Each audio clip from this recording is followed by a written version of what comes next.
क्या बिहार के chief minister Nitish Kumar ji अब भारत के प्रधानमंत्री बन सकते हैं? ऐसा हम क्यों कह रहे हैं?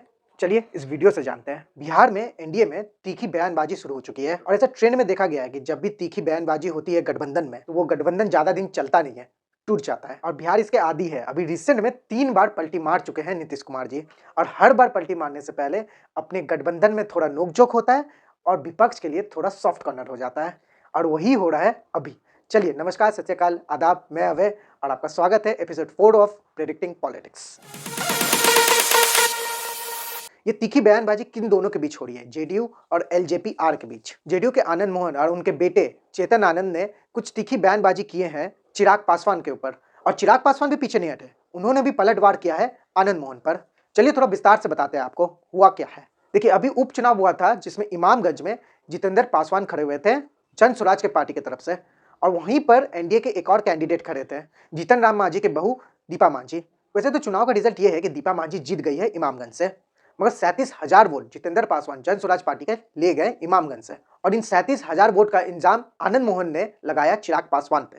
क्योंकि देखा जाए बिहार के पासवान कम्युनिटी के रिप्रेजेंटेटिव के तौर में चिराग पासवान को देखा जा सकता है और आनंद मोहन ने इंजाम लगाया है चिराग पासवान पे कि इमामगंज में एक बार भी चिराग पासवान नहीं गए दीपा मांझी को सपोर्ट करने के लिए, बल्कि जीतन राम मांझी लगातार चिराग पासवान को बुलाते रहे मगर वो तब भी नहीं गए, जिसके कारण अच्छा खासा पासवान का वोट जितेंद्र पासवान को चला गया और ये बात आनंद मोहन जी को बिल्कुल पसंद नहीं आया। वैसे आनंद मोहन ही इतना क्यों चिढ़े? वैसे इसके पीछे एक इतिहास है। इसी साल लोकसभा चुनाव के दौरान आनंद मोहन की पत्नी लवली आनंद शिवर से चुनाव लड़ रही थी और वहां पर भी पासवान कम्युनिटी का वोट चाहिए था। वहां पर भी चिराग पासवान आनंद मोहन के कहने पर भी वो नहीं गए वहां प्रचार करने लवली आनंद के लिए, मगर खैर कोई बात नहीं, लवली आनंद जी भी वहां से जीत गई। आनंद मोहन का कहना है कि अगर चिराग पासवान पासवान के सबसे बड़े नेता हैं, उनके इस गठबंधन में रहते रहते में 37,000 वोट कैसे आ गया जितेंद्र पासवान को।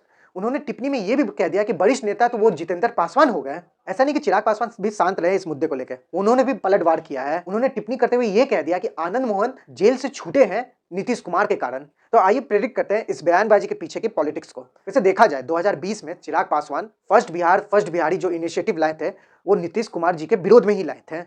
वैसे तो आप जानते ही होंगे कि चिराग पासवान खुद को मोदी जी का हनुमान जी कहते हैं और ऐसा देखा जा सकता है कि चिराग पासवान बिना बीजेपी का अनुमति के इस तरह का कटाक्ष बयान वो नहीं करते हैं। बड़ा आश्चर्य की बात है कि वो अपने ही गठबंधन के किसी नेता को ऐसा बोल रहे हैं और आनंद मोहन जी भी नीतीश कुमार के काफी करीबी हैं।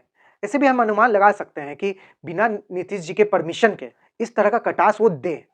और ऐसा भी हम देख चुके हैं कि जब जब नीतीश कुमार जी पलटी मारे हैं तो ये फाउंडेशन जो पलटी मारने का है वो ऐसे ही कुछ बयानों के साथ शुरू होता है। अपने ही गठबंधन के बीच में दो नेताओं में कुछ कटास होने के बाद ही शुरू होता है पलटी मारना नीतीश कुमार जी का। और ये सब जब हो रहा था, कोइंसिडेंस एक और चीज हो गया। आज बिहार विधानसभा में नीतीश कुमार जी कुछ इशारा कर रहे थे तेजस्वी यादव को। ऐसा लग रहा था कि कुछ हाल चाल पूछ रहे थे तेजस्वी यादव से और ये बात जब तेजस्वी से पूछा गया तो वो नीतीश जी का तारीफ करते हुए दिखे और कहे कि बूझने वाला बुझत रहा। ये जो पूरा इंसिडेंट हो रहा है ये एक तरह के बिहार के पॉलिटिक्स में अभी खलबली मचा चुका है।